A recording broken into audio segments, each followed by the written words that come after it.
Je pensais que l'UMP n'aurait pas dû manifester en tant que parti politique parce qu'en réalité, c'est un mouvement qui est de conscience et c'est un mouvement qui dépasse bien largement les frontières des partis politiques et qui ne se prête pas à la récupération par les partis politiques. D'ailleurs, j'ajoute que l'UMP, vous savez, ça va de Franck Riester à Hervé Mariton.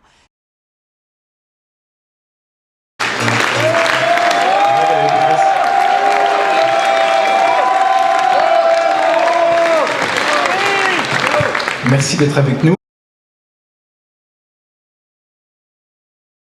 La famille et l'éducation ont toujours été au cœur de mon engagement politique.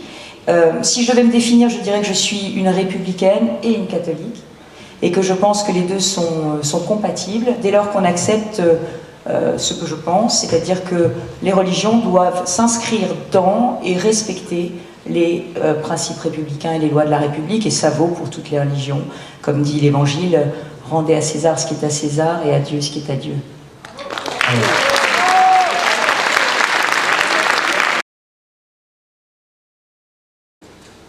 La région, j'ai commencé à m'y intéresser quand il y a 5-6 ans, j'étais conseillère régionale.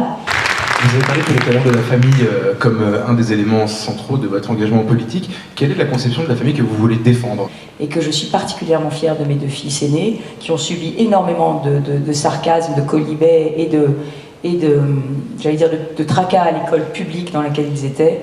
Et que je sais qu'en Ile-de-France, il y a 23% de familles monoparentales, il y a 10% d'enfants qui vivent dans des familles recomposées, il y a des familles de toutes sortes. Mais le sujet aujourd'hui, c'est comment on aide l'enfant. Et moi, je me suis toujours battue pour les droits de l'enfant, pas pour le droit à l'enfant. Et de ce point de vue, je continuerai à dire que je suis contre la marchandisation de l'humain, que je suis contre la procréation médicalement assistée pour des raisons non médicales, que je suis contre la gestation pour autrui, parce que on est en train d'arriver...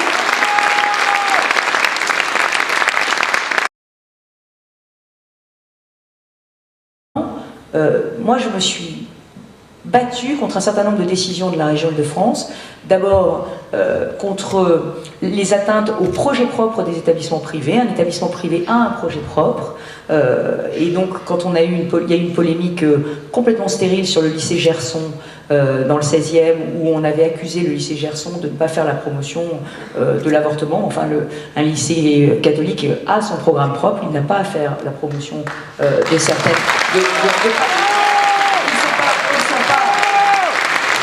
Dans son ADN. Chaque famille doit avoir la liberté scolaire. La liberté scolaire, c'est pas un privilège de l'argent. Et moi, je me suis aussi battue contre la gauche régionale parce qu'elle a supprimé les aides à la cantine et la gratuité des manuels scolaires pour les lycéens qui vont dans le privé.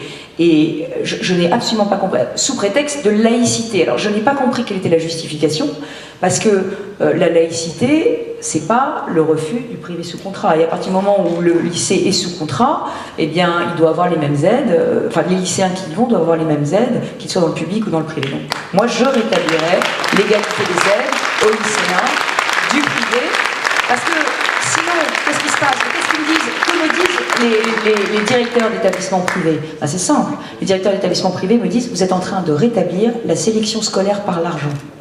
C'est-à-dire qu'il y a des familles défavorisées, il y a 1 000 € de cantine à payer, il y a quelques centaines d'euros de manuels scolaires, plus les frais de scolarité. Ils ne pourront pas mettre leurs enfants dans le privé, alors même qu'ils en ont envie.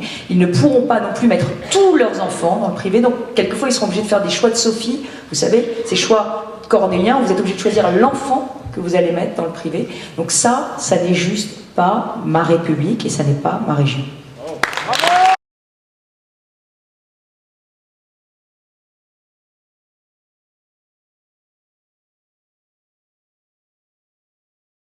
Au-delà de ça, nous avons un vrai sujet sur les associations. Moi, je le dis, la région n'est pas là pour faire de la politique. Énormément de ces associations sont uniquement là pour faire du lobbying politique. Elles n'ont pas de projet d'intérêt régional. Donc avec moi, il n'y aura plus de subventions pour les associations qui sont là pour faire du lobbying politique. Mais j'ai plein d'exemples à vous donner. 75 000 € pour Sortons du colonialisme. Donc l'égalité entre les hommes et les femmes est à la racine de mes convictions. L'égalité homme-femme, oui, mais pas l'indifférenciation des sexes. L'indifférenciation des sexes, c'est un projet politique, c'est une idéologie. Donc on ne subventionnera pas la théorie du genre. En revanche, en réalité, c'est un mouvement qui est de conscience et c'est un mouvement qui dépasse bien largement les frontières des partis politiques et qui ne se prête pas à la récupération par les partis politiques